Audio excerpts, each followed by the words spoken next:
This is Blue Lift, a podcast dedicated to amplifying the underrepresented Democratic voices in Tennessee, working tirelessly to bring progressive change to the volunteer state. Here's your host, Peggy Kingsbury. That's right. From grassroots organizers to community leaders, from urban centers to rural towns, we'll highlight the diverse perspectives and powerful voices that often go unheard. Join us as we lift up the blue wave and shine a light on the path toward a more inclusive and equitable Tennessee. Again, I'm your host, Peggy Kingsbury, and this is Blue Lift, where every voice matters. Let's get started. Well, hello, friends. Thank you for tuning in to Blue Lift again. I'm glad you're here. As always, I'm really excited about my guest. You guys know I don't bring anybody around I'm not excited to spend time with. So that's the case today. I'm here with Maryam Abolfazli. Yes. I said that right, didn't I? Yes, you did. Thank you. And Maryam is running for a seat, and she's going to tell you about that. I want to tell you a little bit about her background. Then we'll talk about the seat that she's running for, and then we're going to get into some really fun topics. Maryam is a proud single mom. How old's your son? 6. 6 years old. Wow. That's a fun age, huh? Yes. Yeah, he still loves mommy at 6. Yes. And he doesn't know everything yet. Is he gonna stop loving me? Yeah, well, yeah. And he'll know everything too. And then he'll go through that already phase. knows everything. Yeah, my husband says that his son went through a period where he was a bit surly. That's how he phrases it. That's a great word. And then he recovered, you know. Maryam is a second-generation immigrant. She's a native Tennessean. She has a degree in international economic and political development. She's been involved in that field in lots of different places and in lots of different ways. I've heard pretty much her entire biography, and you just have to trust me. She's one of the smartest people you'll ever meet. Wow. She went to Afghanistan at the age of 24 to work for the UN. Nashville Scene said that Maryam was one of the Nashvillians of the year in 2023, and that's because of her advocacy in several different areas, and we'll talk a little bit about that. Your master's in public administration is from Columbia University. You work with the World Bank, the Eurasia Foundation, assisting democracies and civil societies, which, we probably need some people to come over here at this point now and help us with our democracy. That's why I'm here. Yeah, help people with our democracy and civility. You've worked with lots and lots of nonprofits. Are you still the chair of the Metro Human Relations Commission? I just stepped down as chair a month ago. Okay, all right. So up until just a month ago. But I'm still a commissioner. Yeah, okay. So and you're involved with that. And you also started a nonprofit called Rise and Shine Tennessee. So let's just start right there and tell us about Rise and Shine Tennessee and what put the spark in your mind that, hey, somebody needs to do something. Great. I love to. I also just want to say at the beginning, this is so cool. Thank you for highlighting these voices in Tennessee. I'm often talking to folks outside of Tennessee about the race, and they're like, why do you even think you could run in this race? Why do you, and the misperception about what's going on down here is so wide. Correct. So it's just nice to have an outlet that's really talking about all the incredible, it's not just one race or one candidate or one organizer or one organization. There's so much in this fabric of movement forward that I'm really excited about. Yes. I'm so glad you're doing these interviews, and we can point people to them.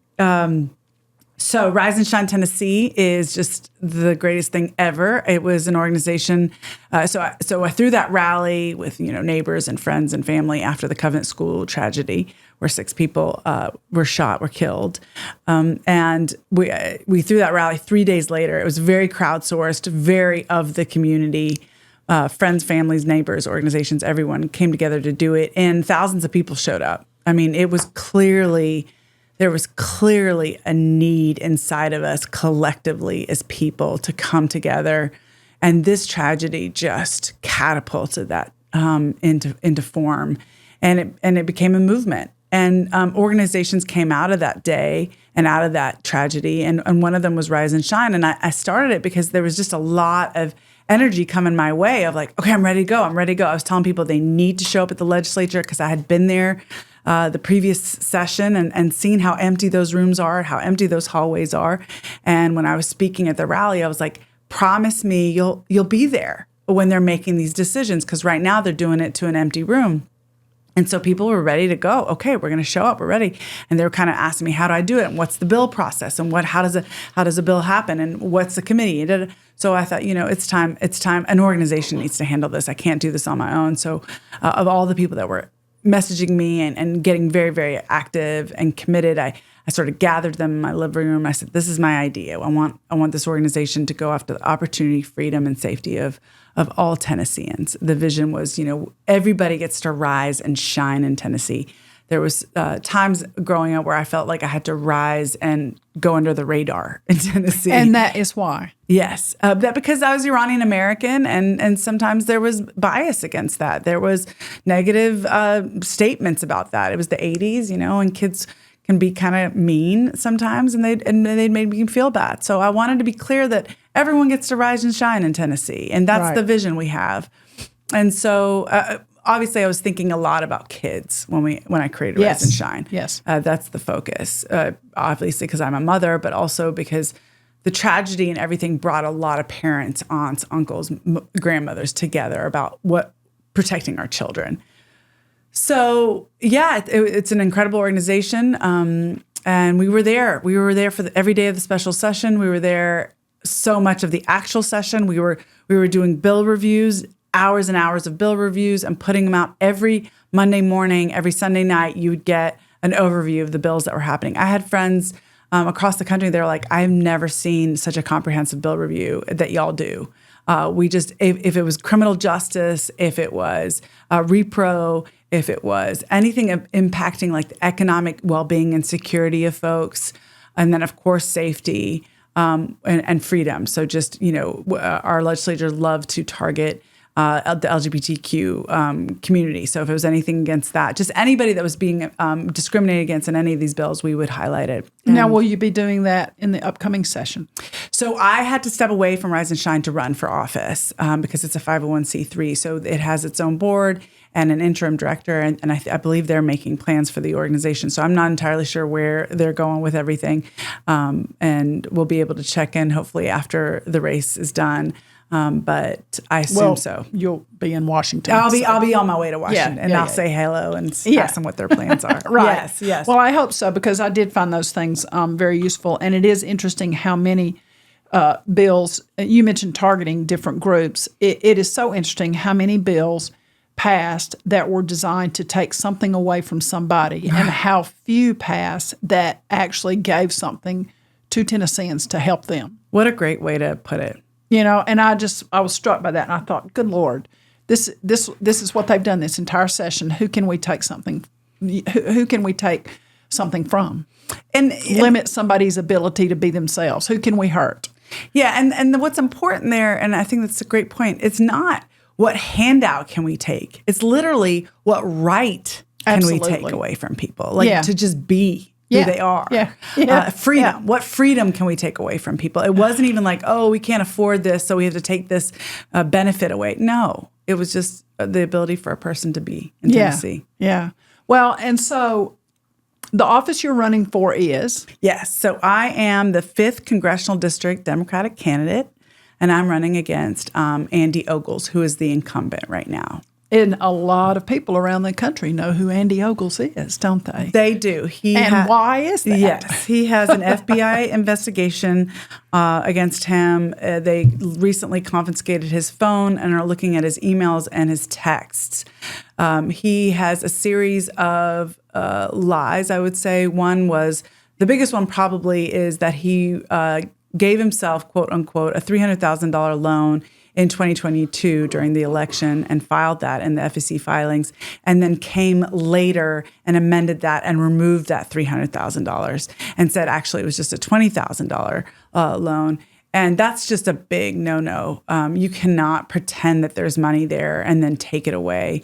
You do that, people loan themselves money because they want to bolster their earnings for a campaign, and that's when he did that. Right. It makes you look like a quote-unquote viable candidate.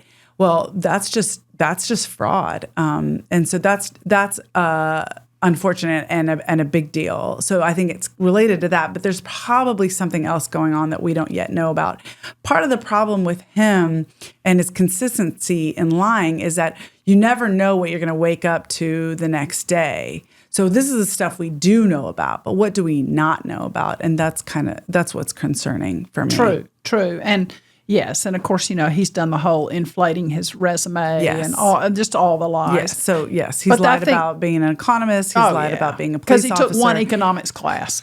He's lied about his education background.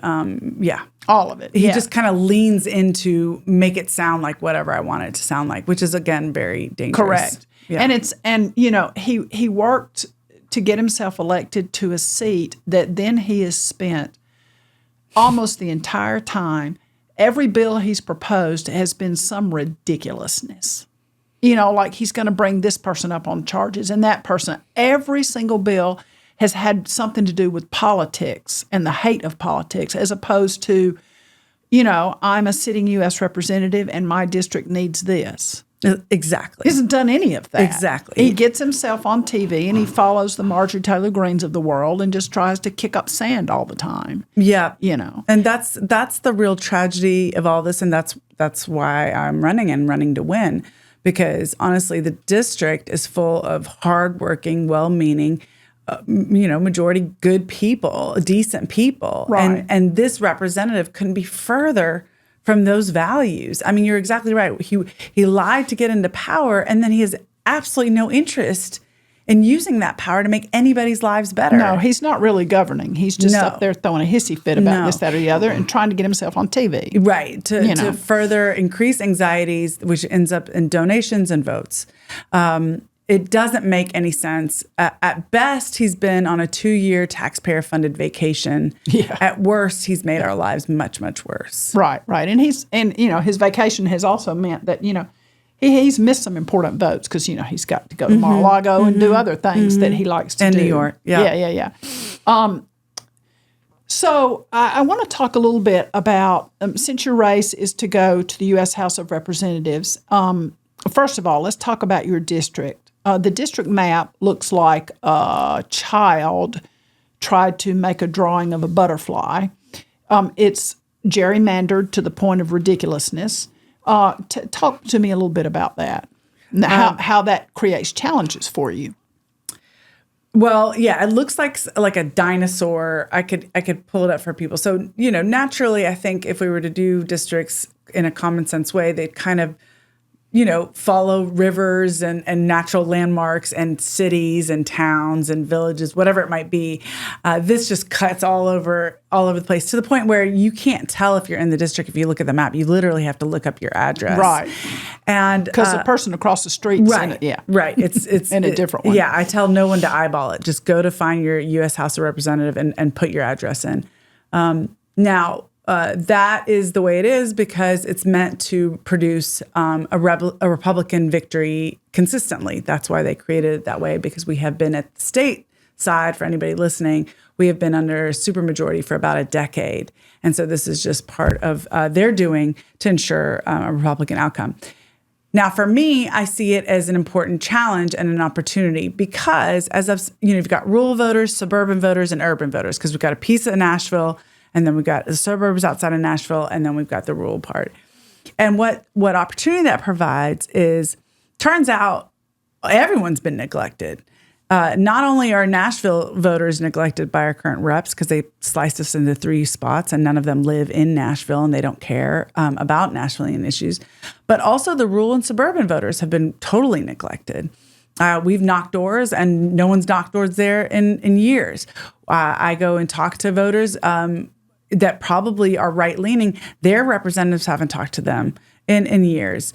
So at least, especially at the congressional level. So what I see here is, yes, it's a gerrymandered district, but ultimately it's a district that is not being represented and definitely not being listened to. And so what I have a side of me that is kind of has a rural side to me because of just how I was brought up and nostalgia I have for, upbringing in the 80s and things like that. And I enjoy spending time out there. I enjoy I was talking to a cattle farmer the other day. I enjoyed sitting in his kitchen and just being with him because his values and his morals and his way of thinking is very clear and very set in stone. And he was actually quite open and quite considerate. And it's nice connecting with what you might call some of these small town values and perspectives. And we could learn a lot from them. Oh, yeah. Well, I don't know if you know this about me, but I own a business in Lewisburg. And I know you've been to Lewisburg. Love Lewisburg, yes. Yeah, Marshall County.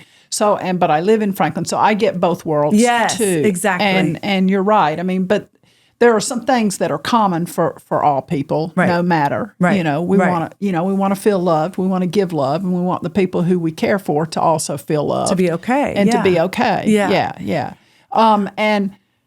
So I think it's great that you're getting out there and talking to people and getting to know about them. But the gerrymander does, create just logistically, it creates pockets of people that, probably aren't going to be seen because it's just physically impossible. Yes. But and we can see exactly why it was done, to make sure that they had enough of the known conservative votes, to go. But I love the way that you phrase it, that we're going unrepresented, because we really are. I don't even know if he has an office in the district. I guess maybe he does in Columbia. He has some like skeleton offices, not active. We definitely don't have one office in Nashville for congressional support. And he's got one in Murray County, from what I understand. There's not someone there regularly. Right. And I've heard of constituents having awful experiences with his office. Well, and an interesting thing is, I should have looked the numbers up and I didn't, and you may know them, but if you don't, that's okay. I'm not sure that he won his own county by a very big margin when he ran before. With Murray? Yeah. Well, all I've paid that's a great question. All I have recently paid attention to was the primary, and he did get 60% of that vote, which was a tiny, tiny vote. The primary, were really bad voter turnout. But he did get that one in that. But Murray County is very upset with Andy Ogles. Oh, totally. And they have been for a very long time. They're so frustrated. Yeah, because he was their county mayor. Yes. Did some shenanigans there, too. Yes. So I want to talk a little bit now about state rights versus U.S. rights. And, it's an interesting thing that we think about in Tennessee and everywhere, really. It's there need to be some federal laws that are universal across the United States. But then we do have states' rights and our abilities to do some things on our own. And we're seeing now up close and personal how something like reproductive rights and the falling away, with the Dobbs decision of some overall U.S. control over that is just really wreaking havoc out there. Because sadly, every state can't be counted on to do things that are reasonable. As a person, how do you feel about the one who says, yeah, but every state ought to be able to make their own decisions? We benefit significantly from the union, the unitedness of this United States. We are one of those states that relies a lot on federal funding. Isn't that funny how that's the case? Yes. We have a lot of climate catastrophes that we rely on for funding and support. The South does all the time, I think disproportionately. Yes, yes. I can't imagine our state not in the broader United States, because that is kind of a philosophy, that's an ideology that's floated every once in a while down here, And so I also believe that we benefit significantly from the oversight and the regulations that come out of a whole group of people, a whole group of states deciding that something is good for all of us, or at least net better than the alternative. Right. I think the more brains on something like that from diverse backgrounds and worlds, the better our country is. And that's what's been proven true. And so when it comes to healthcare, when it comes to the dignity and the morality and the safety of our people, that seems like a good thing for a lot of people to come together and try to figure out. And a lot of people that aren't in the same echo chamber. And to leave that to a state that can easily have a supermajority, which many states do right now. Southern states. Yeah. I don't know if there is a Democratic supermajority. There might be somewhere. Yeah, I'm sure there is. Yeah. Supermajorities in general are not good for anybody. That's not what our democracy is about. Either way, they're not good. That's right. And so if you can get into these traps at the state level and then do drastic measures that impact the health and well-being of people, I think that that's very dangerous. So sure, you can go into state rights about, I don't know, roads and maybe sidewalks or something like that. And but that's why we have our education standards are federal. We change our testing and all that stuff, but our protections are federal. I think protections need to probably be federal. There's more people doing the grappling with that, more brains coming together from different backgrounds, determining what is the best solution for everybody, that you can trust more, that's more democratic, more balanced than, a captured state. And there are a lot of federal laws that, like, for example, the laws, federal laws that protect disabled people. Mm-hmm. Now, that might be something that maybe doesn't affect my family per se. Mm-hmm. It actually has, but let's just say it didn't.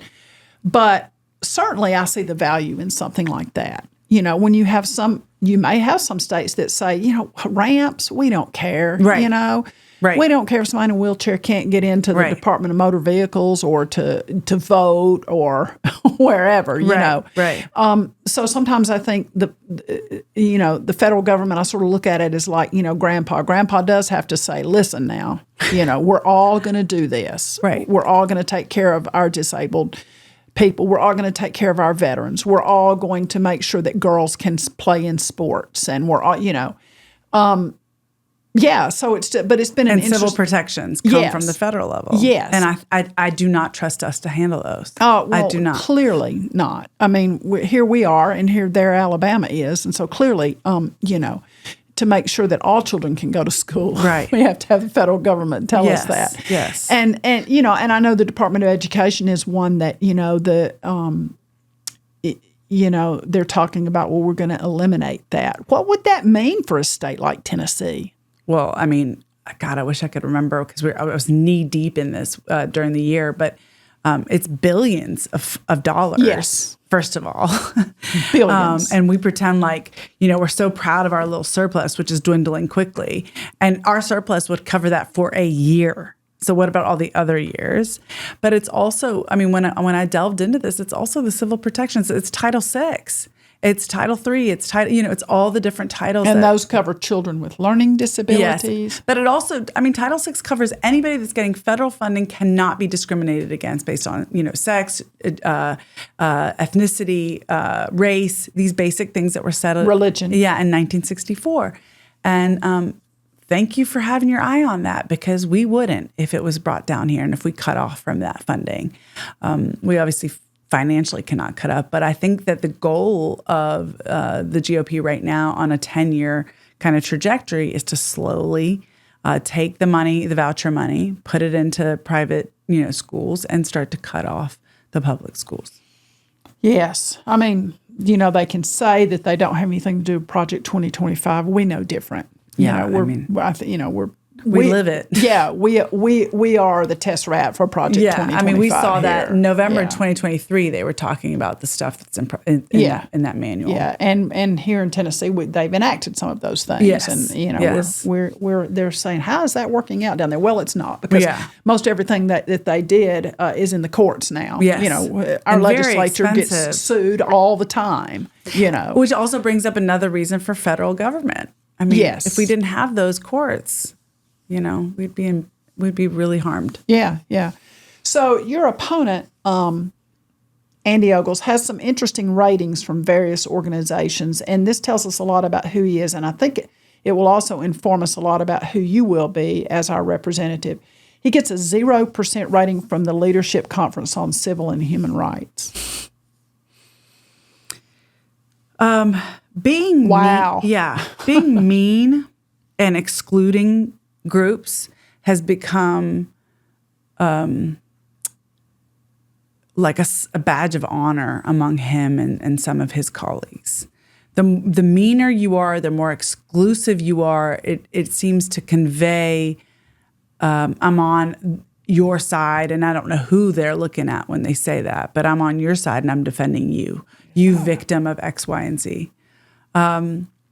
It needs to go away. We need to be done with this kind of hate-filled, mean, this person's right, this person's wrong, this one deserves to be free, this one doesn't. I mean, every part of his so-called policymaking is about exclusion. Absolutely. 100%. I agree with that. And we've got to end this. And that's how he ends up with a 0% rating. Yes. From the Leadership Conference on Civil and Human Rights. He's not civil. No. He also has a 0% rating on the American Federation of Government Employees. So we keep hearing his favorite politician, one Donald Trump, say that, when he gets elected, which it's not going to happen, but when he gets reelected, he's going to just do away with a bunch of the government employees. I'm not sure that a lot of people understand how horrible that would be. Right. As someone who worked in D.C., it kind of hurts me every single time people talk about the deep state, because I worked with bureaucrats that literally commuted 45 minutes in from their homes with their husbands and their kids and commuted back out and just did really good, decent work for the people of America. I mean, these are normal people. Right. And the kind of spin that they have done about them over the last 10 years is just wrong. It's just wrong. And so, these are folks that worked in foreign policy. These are folks that worked in all the different agencies that make our government so work. And so for this rating that he got, he also, just as a side note, I understand that he's got, there's a watchdog organization that looks at how congressional members report their filings, report their money. And beyond the $300,000 that I reported, he also has something like, is it $90,000 in receipts that haven't been submitted, that are faulty, whatever. So just in terms his records are a mess. Yeah. And so that's another thing I feel like, when you work with government funding, and I've worked with $15 million in government, U.S. government federal grants, you are really diligent in all. I'm also very proud of that about our U.S. government. You have to be really careful with how you spend it, with the documentation you have behind it, the internal controls, all that stuff. Right. If you're going to hire someone, you better have done a good interview process. If you're going to procure something, you better have looked at it's different than business. Now, we know there's governmental waste. Of course there is. Sure. Right? Sure. But by and large, I just wish that more people understood, how hard many of these people work, and the benefit that we all get from that. Yes. We have roads, we have parks, we have schools, we have building codes, we have many things.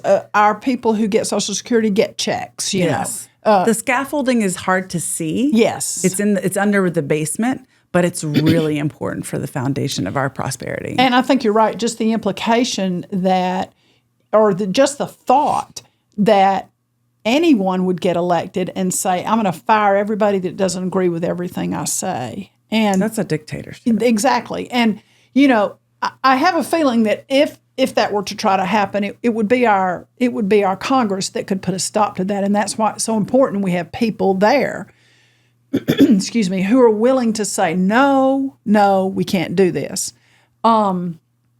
I'm going to give you a couple of more ratings that he's got, and then I want to talk about a specific situation going on here in Tennessee.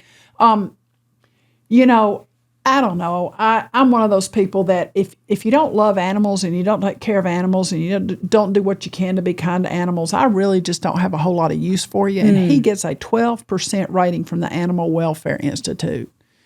Now, that says something about a person, doesn't it? Right. So, it's probably related to environment. He doesn't doesn't vote the way he should to make sure that, Yeah.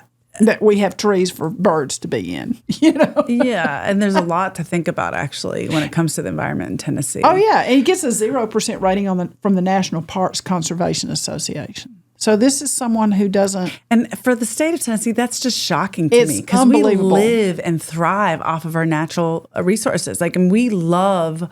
I mean, the reason I moved back is because I miss these trees and these hills and this grass. Well, and the Great Smoky Mountains National Park, I think is the second or third most visited national park. Wow. And what that means for our economy in Tennessee. It's just, we really... We define ourselves by our natural surroundings. Yes, we do. We really do. Smoky Mountains. especially in the district. I was just camping in Henry Horton State Park. It's a way for me to like come home to myself and enjoy my family and be out in nature. The Duck River is depleted. It's the third most endangered body of water in the country this year. And it's the most biologically diverse body of water in the world. Yes. And it would be so easy at the federal level to just work hard, get those appropriations money, and take care of that body of water. It doesn't mean we can't enjoy it. We just need to manage it, and we're not. Right. And so I'm not surprised by that. And also, just there's a lot of talking about eating animals and animals in this campaign. I mean, no wonder they get such a low score. They don't respect cats. They don't respect anything. It's ridiculous. Yeah. So. Along those same lines, I was reading the other day about the situation in Memphis with XAI. And so XAI is Elon Musk. I'm sorry, I don't mean to curse. Elon Musk's company that he has started that will be the largest. And for people who are listening, you're going to find out very quickly, I'm not really into computers that much. I barely know how to use my phone. But it will be the largest supercomputer that will handle artificial intelligence, the largest in the world by a long shot. And it's going to run his special AI, artificial intelligence thing called Gronk. I don't know why he's called it that. There's no telling. But the electricity usage of these servers is out of control. And so in Memphis, he's come down there. He flies in about twice a month. I did not know this. Yep, and he's got his XAI headquarters there. And, of course, he's put it in an area of Memphis with no regard for the natural resources in the area. And this facility is being run by these generators that are producing terrible, terrible air quality in the area. Yeah. I mean, there's all sorts of documentation about it. And he is not properly permitted on those yet. And somehow he's been able to escape a little bit of that. Somehow. Probably because some people at our state level are saying, oh, yes, we need this. And here's the thing. It's not like he's brought in jobs because this whole building is massive, and I think it's going to employ about 130 people. Even Microsoft will tell you where their big servers are. They run them with about 30 people. It's highly automated. But I'm saying all that to say the EPA is about the only safeguard we have against things like that. Another great example of why we need the federal government. Yeah, a perfect example of why the people of Memphis, the people of Tennessee, need the federal government to say, hey, wait a minute, you're doing this thing here and it's polluting the air and you're using tons and tons and tons of water and lots and lots and lots of electricity, because water is what cools those things. And so this article was just so fascinating about how many natural resources they're using. And he's just doing it nilly-willy. And the EPA now is investigating it and working on it. But you get rid of something like that, and who knows what will happen. I mean, I'm old, and so I remember back in the day when it would not be unusual to see tires just discarded in rivers and streams everywhere. A lot of dumping. Yeah. And, luckily we've sort of gotten some of that under control. Because the EPA. Yes, because the EPA. Wastewater management's an issue in this state. Yes. Companies want to dump, and people in power want to let them dump. And what does that do to the farmers around? And just water consumption. Yeah. And and so and in Middle Tennessee and in your district, you do have a lot of farmers, but you also have industry, and they need to live together well. And they can. They absolutely can. One of the things that's I'm starting to just really kind of wrap my brain around is I feel like Tennessee, instead of utilizing the money it's already invested in, which at the federal level, which is taxpayer money, it double taxes its people to handle things. And then it turns to the private sector and says, here, handle it, either in incentives or by paying them. And instead, we could use our representatives to get that funding that we are already paying into to handle some of this stuff. But because we are so intransigent and so stubborn and ideological about using taxpayer money that we've already paid into, we actually would rather see a private company do better off the backs of consumers and hardworking families, or tax again those same people to get the thing, to take care of the thing. Yeah, wastewater management could easily be handled at the federal level in terms of funding.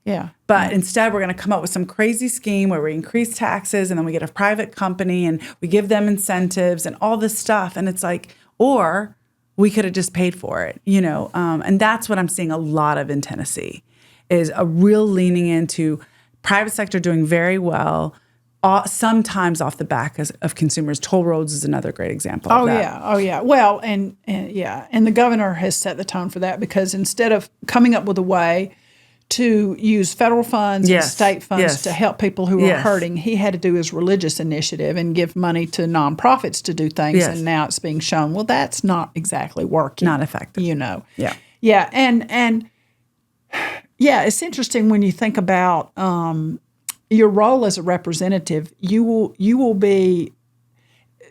have the opportunity, like Mr. Ogles has done, to come down here and take credit for something he voted against. Right. So about the only time Tennessee's really getting advantage of everything is when others got it for us. Others got it for us, and then they show up. Marsha and Andy show up and take credit for it, which is just infuriating. Now, he does have a 100% rating from somebody. He has that from the John Birch Society. What's that society? Oh, wow. I thought you were going to say the NRA. No, he probably has that. But the John Birch Society is like Project 2025 on steroids. Okay.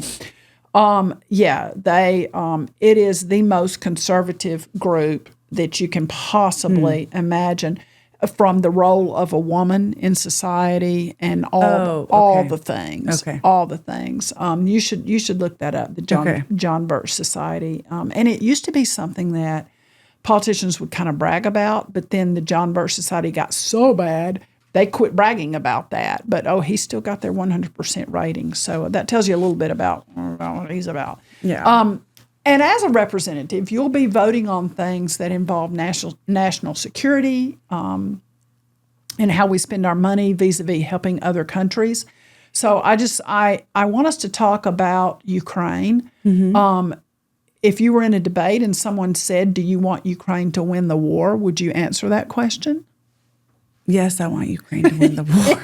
It seemed so simple, didn't it? And Trump just couldn't say that, could he? Well, I think also worth mentioning is that Tenet media company that was being funded by Russia is in Brentwood. Yes. And several of the other side's candidates have been on their news channel.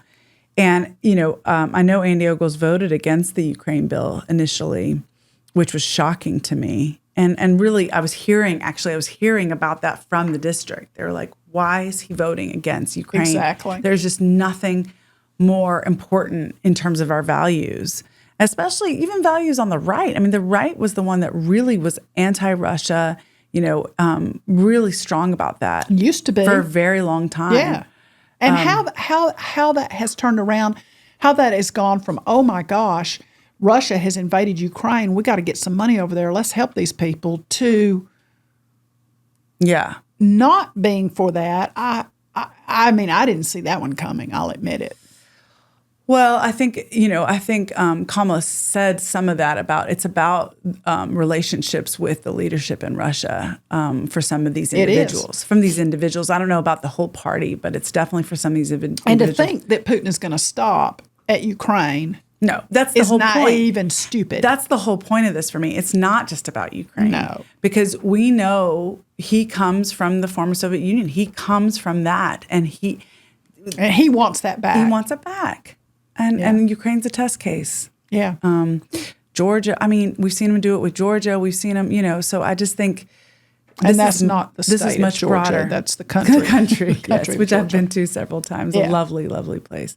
So this is much more symbolic in terms of, will we allow this expansion and imperial, state to grow like that?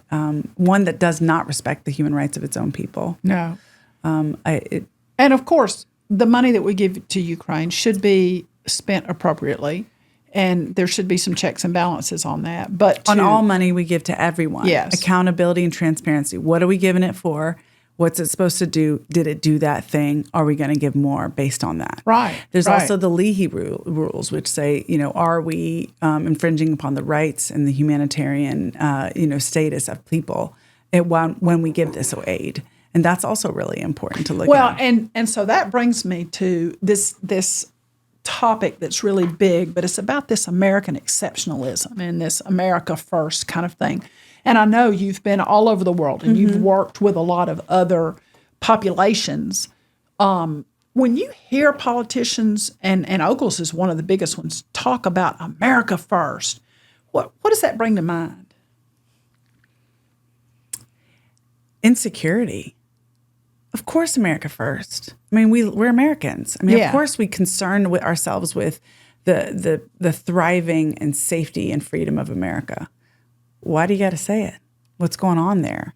I feel like if something's known and a given, you don't have to mention it. When I'm out in the world, the other thing I know very clearly is that, and theorists have talked about this, and data has proven this, and this has been philosophies and foreign policies for years and years and years, decades, is that we do better when everyone does better, and we do a lot worse when we forget some place or some conflict or something like that. So, America first, okay, if that makes you feel better, but actually we're in partnership and in coalition and in collaboration and in allyships with countries across the world that look to us for leadership, right? For moral, ethical, military, environmental, democratic leadership. We set the tone. And if we stop setting that tone, or if we decide to become bullies, then just be noticed on that. And so I think when you go, let's think about when you go to resolve a conflict, or when you go to make a new partnership in business, and you walk into that conference room and you say, I just want you to know it's my company first. Okay, why did you even come to this meeting? Yeah. If you don't want a real partnership, if you don't want a win-win, if this is zero sum for you, why are you here? Right. When you walk into those meetings, you're saying, what's good for you? What's good for me? And do we believe that there's something here, the sum of these parts will produce something better for the world? Yes or no? When you're walking around talking about America first, you clearly have zero interest in partnership, and you don't see the benefit of it. And I see we have benefited year after year, decade after decade out of something like NATO. Oh, exactly. But they want to do away with it. Right. And that's when you think you alone are better than you united. And that's basically the undergrounding philosophy in a lot of these things. Yeah. And it is, to me, it is ignoring some of the principles that a lot of people say drive them, which is to whom much is given, much is expected. And, I do believe it is true, because what happens is, when we ignore things around the world where we could help through leadership and through some funding, then that thing just becomes bigger and bigger, and you have the African famine, for example. And then everybody's got to go, oh my God, millions are starving. Right, and it's too late. And so now let's go try to do something about it. And I believe strongly that when we ignore other countries that we could help through some of the things you've done, sending people to help them with leadership and whatnot, we do have then an immigration problem, because people are trying to get out of those places, 100%. And it's just the whole immigration, the whole border argument, and these are things you'll be facing as a representative, the whole border argument, I always think about the people. I mean, I understand. Which is where you should start. Yes. And I understand that there need to be some rules and regulations and limits, et cetera. 100%. But I think about how desperate I would have to be and how uncomfortable I would have to be living where I'm living to say to my children, get your stuff. 2 things, not your stuff. Yeah. Just, something you can hold. Yeah, get a backpack and put some shoes on. We are going to walk hundreds of miles through very dangerous situations to get to this river, and we're going to figure out how to cross it because we've got to get out of here. Now, how desperate would a mama have to be to do that? And know that, like, death is very likely. And we're saying to this person, you made it this far. Yeah. But sorry. Get out. Yeah. And not only get out, but we're going to treat you subhuman. Yeah, we're going to treat you badly. By the way, children, we're going to take them from you. Yeah. And it just the whole thing. And so I always think about the people and what are their circumstances that make them want to come to the U.S. And then economically for the U.S., I think the ignorance of someone who actually stands and says it's going to be the biggest mass deportation you've ever seen. The ignorance of that is shocking to me because, for example, who's going to do all the jobs the immigrants are doing now? And what a lot of people don't understand is, for example, I have a friend who owns a roofing company. I will not name because I don't want him to get in trouble, but he does have some people who are here without the appropriate paperwork working for him, but he does pay taxes on them. And they do pay taxes out of their paycheck. In other words, they have a Social Security number assigned to them so that they can be taxed and pay their Social Security taxes. Now, those are Social Security taxes they'll never get. Yes. But who is getting those? Well, the boomer generation. Hello, thank you very much. I mean, I don't think we understand what that would do to our economy when we all of a sudden say, everybody who's not here legally, get out. And now we don't have any of all of the things they're providing, including tax money. The funding. Yeah, the funding. So it's just so ignorant to me to say something like that. And then to actually say, yeah, we might go door to door. When was the last time that happened in the world? And how did that go? Right. And I just, the thought of someone who has brown skin walking around having to have papers with them. I mean, that's not America first. That's not America first. That's a national shame that we should feel, that we would even consider something like that. So as a representative, there are going to be bills that come up about immigration. What are your thoughts about what we can do to maybe massage that problem some and make it so that everyone can sort of feel settled with it? It seems like this one has been just like a pebble in people's shoe for like 2 decades. I mean, no party has decided to really settle this. And then I guess we get close to a bill and then it was derailed for the election year. An imperfect bill. But one of the things that was in that bill that I did not know, that a lot of listeners may not know, is one of the things that was in that bill that was really important is it was going to pay for some things like more border security agents. It was going to give them a raise, but it was going to pay for like fentanyl detection devices. So there were a lot of things in that bill that were really, really needed. Yes. The very things that people, yap about all the time. Yes. It was agreed upon, I think, basically unanimously, and then derailed. It's not perfect, and when and if I get there in January, I'd like to tweak some of that and talk to rights groups that have concerns about that, because I've heard immigrants' rights groups having issues. Obviously, with politics and passing bills, it's harder than the ideal, and the perfect can never be the enemy of the good. But definitely personnel seems like a big thing that's needed. There's just large numbers that need to be processed. Both in the courts, we have what, a 3 million case backload, and then also just at the border. So that all needs to be dealt with. The asylum rules were pretty tough. They got tougher in this bill. And that's got a humanitarian aspect to it to think about. Honestly, for me, I just wonder, how do we handle this, right? Because it is a big problem. It is. It's unprecedented numbers of people. I'm an immigrant. I'm a second generation immigrant, so I have a ton of empathy. But 10,000 people at the border is just something we never dealt with before.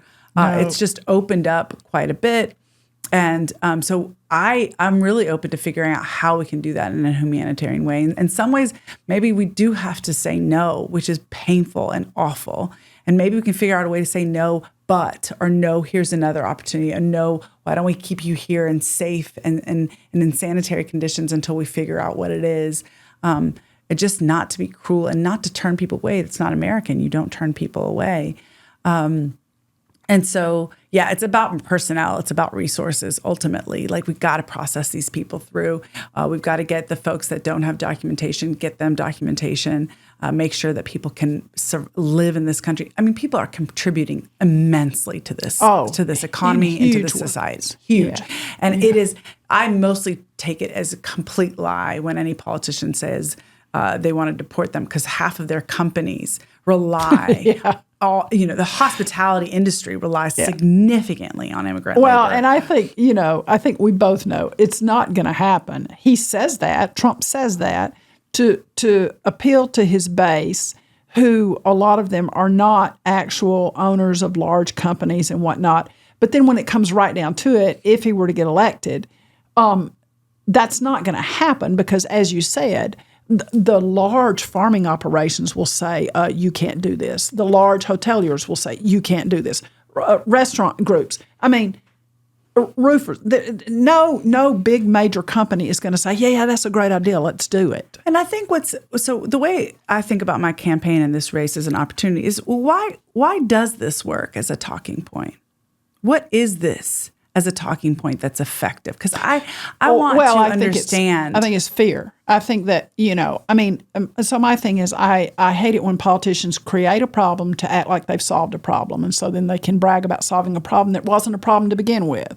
Like drag queens. I mean, let's be honest here. Yeah. Not a problem. Yeah. No, children are not using litter boxes in school. No. And, but it's all fear, I think, with the immigration thing. And when people are afraid, they feel powerless, so they're going to vote for something that they think might protect them, something that's not even going to harm them, but they've been, they've just been convinced that it is. I was listening to a researcher that focuses on men and boys, and he said something really interesting. He said that men today make wages less than they did in the 1970s. Per capita, yeah. And in 2020, it sounds like boys and men dropped out of school 7 times more than girls did. That all these interesting things about, the suicide rate in Tennessee is highest among 50-year-old white men. Yes. Gun suicide. Yes. So I think it's important to go deeper sometime with some of this stuff. If you're facing really difficult transitional elements around you, and, common sense wise, logically, that immigrant is working in jobs that you need. Our whole development industry, I mean, our district has done so well, and we are so lucky for all that growth, mostly a lot of development. Yes. Who's building all those? Oh, absolutely. It's all immigrants. And those jobs are up for grabs. Whoever wants them, go for it. Yeah, because unemployment is so low. Pretty much everybody who wants a job has a job. One. It's 3%. So that's, everybody knows that. They do. And everybody loves the restaurants that they go to. Everybody loves the community that they have. So this is just probably playing on another thing altogether of this just transition that's been happening in American society and life. And in Tennessee's felt that significantly. And that's what I think about when I go out into the district and I interact with people that have these fears and that this immigrant, anxiety pokes at. What is it poking at? Because clearly I don't think everyone's got an immigrant in their life that they're scared of or that they hate. No. Right? No. I think I think it's just like a proxy for something else that's going on. And so when I connect with people and talk to people, I try to talk on those actual things. What's it like to be you right now? How hard is it? And then I hear really awful stories. I mean, our rural hospitals are gone because we didn't expand Medicaid. Jobs and wages are crap. We don't have a minimum wage law. And not only that, I mean, we have some great wages just in general, but they're not sustainable wages. They're not long-term wages. There's not a trajectory. And even if you're at $16, $17, $20 an hour, you still cannot afford rent in the district. Right. And then the groceries. And then if you've got a family, so there's dignity at question. And when you're in a subsistence economy, all that feels really crappy. And so if someone's coming in there and like, it's those immigrants, you have somewhere to feel that frustration. I'm not saying that's the real issue. I'm just trying to get at where some of this might be coming from. Right. And so what I want to do as a representative is get back to those core issues. How do you pay for your groceries, and how do you pay for rent and mortgage, and how do you take care of your families in a relatively prosperous district? That's what I want to focus on. Well, and it is a relatively prosperous district, but there's always a but. But much like what I see around the entire country, it's prosperous for a small percentage, And when I hear people say, well, you're better off 4 years ago than you are now. And, actually, when you run the numbers on it, yes, just a little bit, actually. Oh, really interesting. Slightly. However, one of the things that really has affected that not being totally true is, you talk about groceries. Well, we all know that Kroger now has admitted, we jacked the prices up during COVID and we didn't bring them down because we're greedy and selfish. Yeah. And, and so that's true for a lot of other industries as well. But when I think about 4 years ago and now, I have so many customers in rural Tennessee who live paycheck to paycheck. Yeah. They did 4 years ago. They do now. 4 years ago, the idea that they could take a fall break and take their whole family to Disney World was nothing they could ever possibly think of doing, and they still can't. Yep. So when we say we're in a prosperous district, we are, except there's so many people who are still just every day doing their best to get by. And I see things that really affect that, where I think the government could have some control. Now, I have to be a little careful here because of my industry, but, if you can finally find a way to buy a car, you're going to pay a higher interest rate if you have bad credit. Well, or just, poorer credit. If your credit is not stellar, it's often because of external forces that may have happened. So, for example, you may have medical bill debt. And why would you have medical bill debt? Well, it could be because you ignored your health care because there wasn't a doctor to go to in your little town in rural Tennessee. And you couldn't have afforded the drugs anyway that they wanted to give you to treat whatever it is, The better groceries cost more money, so you're eating a lot of Little Debbie cakes, which I happen to like, by the way. Then the Christmas tree ones will be out soon. Those are my favorite. But I talk about nostalgia. Yes, I digress. But there's almost always 100%. External forces that have caused that. And then what do we do to people in this country when they're beat down a little bit? We stick it to them more by saying, oh, you finally can buy a used car so you can get back and forth to your job. Well, your interest rate is higher. Yeah. Oh, guess what? Now that's factored into your insurance premium, your credit score. Oh, this. How much is your phone bill going to be? Well, they've run your credit, and it's going to be a little more for Verizon to help you. I mean, it's baked into everything. And it's like we just keep our thumb on people. And I think these are some areas where the federal government could come in and put some bumpers up to say, banking industry, here's the deal. Right. We've got to be a little more reasonable. You've got let's say, and I have so many situations like this I could describe to you, but people I know where a mom, dad, and a couple of kids. He leaves. He's out of the picture. He's not helping anymore. She's got to get a job. Well, she's got to get a car. Now she's going to have to pay a high interest rate because she doesn't have any credit, or he left her with bad credit. And, she can't rent this apartment because of her credit. But the one that she can rent, she's got to pay 3 months down. I mean, it's just this big snowball that happens.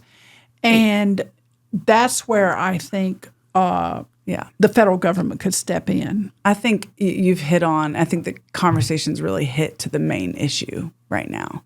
Beyond all this fighting and division and ridiculous rhetoric, it's really this.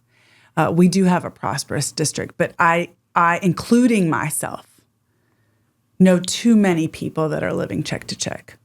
It is, and you described some great scenarios. I can describe more. You want to get your kid. Look, let's say you've got a fixed income. It comes every 2 weeks. The first, I don't know how many people I've talked to. The first one that comes in pays your rent and mortgage. Yep. And there's how much left over? Maybe a few $100. Not much. Then you've got, your internet, you've got your phone, you've got your car payment, you've got gas, and you've got groceries. The next payment is health insurance. It's, I'm trying to think, water, electricity. Maybe you've got a credit card bill you've got to pay. And again, now you have $200-$300 left. And that's how you're living every month. And then the school says, yes, we need this. We need X, Y, and Z. So then when you're asking about these external circumstances where you build your credit up, it's not because you went to Disney World. It's because you got your kid that uniform they said he had to get. Right. Or, you really want him to play soccer. It's $80 to play soccer. You finally, okay, fine, let's swipe the card for soccer. It's these are not leisure choices. No. These are painful choices. As a parent, you had a kid and you want him to live that life. And now you're deciding between soccer and clothes or soccer and groceries. And soccer's not even that expensive. That's the crisis we're in. Yep. And so I see where, we have allowed, with some deregulation, quite frankly, we have allowed a situation where the poor get poorer. Yeah. And once you're poor, you're in a trap. And the miserable get more miserable. Yeah. And it is a downhill spiral. And so, the big bad evil federal government is not that big bad and evil. No. It's so and it often can really help. Yeah, it's so often there, to just put some limits on things and to say, well, states, you have a lot of rights, but hey, let's rein it in here, or let's do some things there. And when I see the rich get richer, it's hard. Well, and I think something that's really hard, and I started to notice this when I worked on workforce development. In workforce development, you get all the perks once you go further into your career. You get your parking position paid, you get your transportation paid, you get childcare paid. It's a bonus for doing well. But what's ironic is to get into that world, you actually need those things paid first.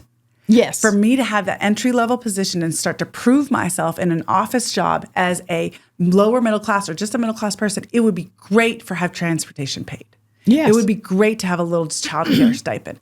But instead, it's a perk once I'm already doing well. Isn't that ridiculous? Once I'm already doing well. Yes. It's the same with these fees. I couldn't pay my phone bill the other day. They said it's a $35 to reinitiate. That's a poor person's fee. That's right. A rich person, that won't harm them if they forgot one day to pay or whatever. We need to rethink some of this stuff because otherwise, like you said, we've got our thumb on people. They are honest people working their tails off, 2 or 3 jobs, and there is no breathing room. And when people say you're better off now than you were 4 years ago, here's the thing. You could have asked that question in 1972, in 1983, in 1994. The answer would always have been no. I don't know that a large chunk of people have ever been better off.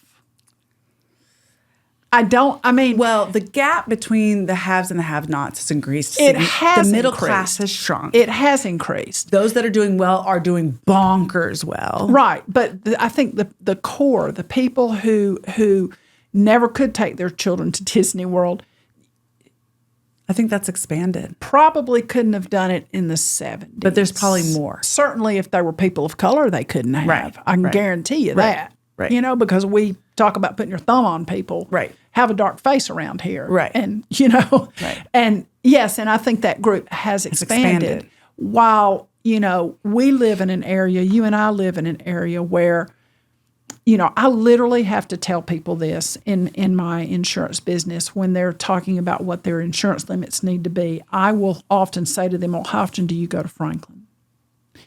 Well, then $50,000 is not going to cut it because almost every car on the road costs over $50,000. You're going to go up to the grocery store and park next to a Maserati on one side and a, you know, Lincoln Navigator on the other side. And there's just a lot of ostentatious wealth around us. And you and I live in an area where we can see so clearly how a certain percentage are just rocking and rolling in the dough. And then we see everyone else.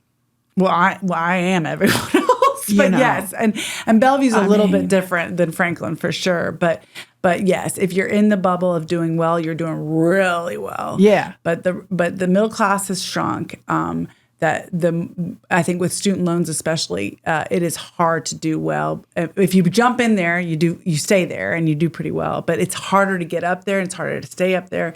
And we can do a lot at the federal level to sort of regulate and to throw that taxpayer money that's already going up there back down into the district to protect people and to help them do well. And when people have a little extra money, they spend a little extra money, and that, you know, helps the economy. Yes. And when you talk about student loans, I mean, I know you know this, but some of the listeners may not know. It's not like we're saying to somebody, you borrowed $50,000 to go to school, you didn't pay any of it back, and so we're gonna let that go.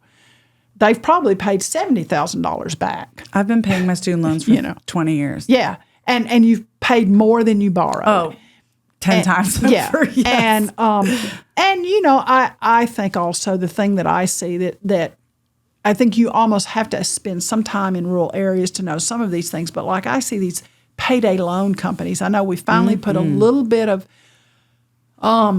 bumpers on those, but you know, in the state of Tennessee, when you look at who's giving money to our politicians, one of the bigger lobbying groups is for those payday lending companies. Now, what does that tell you? Yeah. You know, lobbying is an investment business. You're investing in someone because you think you're going to get a return. Very few lobbyists are giving money to somebody out of altruism. I want something in return. Yeah. And payday loans, what is wrong with us that we would even allow something that is that horrible? Now, are there circumstances where it might just be the right answer? Possibly. But not consistently. But no. And the way they do the interest and all the compounding and all that, it's immoral. Yeah. You know, it's just immoral. And, you know, so when it's interesting the job that you're applying for. Yes, ma'am. Exactly. That's exactly the way to say it. It goes all the way from something as complicated as Gaza and Israel to something that seems so basic as, why doesn't this town have internet yet? I thought we had a broadband law. Or why doesn't this town have fresh drinking water? You know, or why doesn't this woman have a place to go get health care? You know? Yep. I mean, a U.S. representative has to know a lot of stuff. Yeah. And be willing to learn about a lot of stuff. Right. Yes, and be curious. Because the votes that come up are just so broad in their scope. And it sounds like a lot of reps, especially our current rep, approaches it like black and white. No interest, no curiosity, no trying to solve it. Well, I don't think and I think the harder job is to try to solve it. Yeah, and I feel quite certain a lot of stuff he votes on, he doesn't even know what he's voting on. He's just doing whatever they're telling him to do. Yeah. You know, going along with the flow. Yeah. And I do think that, you know, that when we think about the American people, that means all of the American people. So when you're a representative, you're representing all of Tennessee. Yeah. You know, now, do I think that I mean, there are a few good things that have come out of some of our representation. I know that Senator Blackburn was involved in some protections for the music industry, and those are good things. And some social media work that she's doing. Yes. Most of the rest of it, no. But I mean, there is an opportunity to help everybody, and everybody matters. Everybody matters. When you get elected, even the people that didn't vote for you matter. And I right? think leadership is really taking that step back and saying what will net benefit us all. Right. It's like the founding fathers and the laws and in the Constitution, all these things that they were thinking about. It's how do we formulate this such that we are all okay and we're all protected. And it is true when the water rises, all boats rise. Yeah. I mean, when we make the world just a little bit better place for everybody. That's what's not happening right now. Let's think about it such that we all thrive. There is enough for us all to thrive. Oh, absolutely. I love. I can't remember her name right now, but I've read a great book about sufficiency, and it's all about the economy of sufficiency and how, as a people. Yes. At some point, we need to look at things and say, what we have is sufficient. Yeah. And I live in an area where people, you'll have 2 people living in a 5-bedroom house. Yeah. A little over sufficient, But I think that speaks, though, also, and this author, she talks a lot about the world economy, about sufficiency. And we all know that if you took all of the world's resources, and here somebody's going to say Marxist, whatever they want to call me, I don't care, communist, but if you took all of the world's resources, there's enough food for everybody in the world to go to bed at night full. It's just not distributed the way it should be distributed. Well, and I want to, I know we got to wrap up, but I want to say that like a lot of the Republicans I speak to, I'm never going to vote Democrat because I don't want to take from those that are working hard and give to those that aren't. And I agree with that. I mean, of course. There's no need to, I actually think the human brain and existence and soul enjoys doing good work. Yes. Enjoys accomplishing and achieving and being believed in. Now, some people can't because of whatever circumstances, whatnot. But generally what I've learned in my long career is that people want to do it themselves. Yes. And it feels good psychologically to do that. And so what we have to do is incentivize that. Yes. That's all. This is it. So I don't think it's redistributing, the food. It's saying, this is what you can do to get this for yourself. Right. And I'm going to, as your representative, make sure there's a way for you to get there. If you do that, it's like incentivizing home ownership. Home ownership empirically does amazing things for communities. Oh, amazing things. It makes generational changes in families. And once you probably, I've noticed this, once you settle down in a place, you start to invest in your neighbors and your relationships, and then you join committees and you worry about the school, and you're doing all, and you maybe start a business nearby, whatever it might be. Even you starting your business in Lewisburg, I don't know which one you were there first, makes you invested in Lewisburg. Oh, yeah. Yeah, I lived there for a very long time. So that's the investment, Yes. Yes. And so as a federal representative, I'm not trying to hand something out. I'm trying to make it where people get to do good by themselves. And that's what I think is philosophically very important. Right. And when I think about sufficiency, I think about, some of the corporate profits. Right. Right. What is sufficient for that? And that's a tricky, and I will tell you, and I will admit right here, I know that based on my income, I fully believe that my tax rate should be a little bit higher than someone who's working a minimum wage job and trying to feed a family. Right. I just personally don't have a problem with that. Right. Same.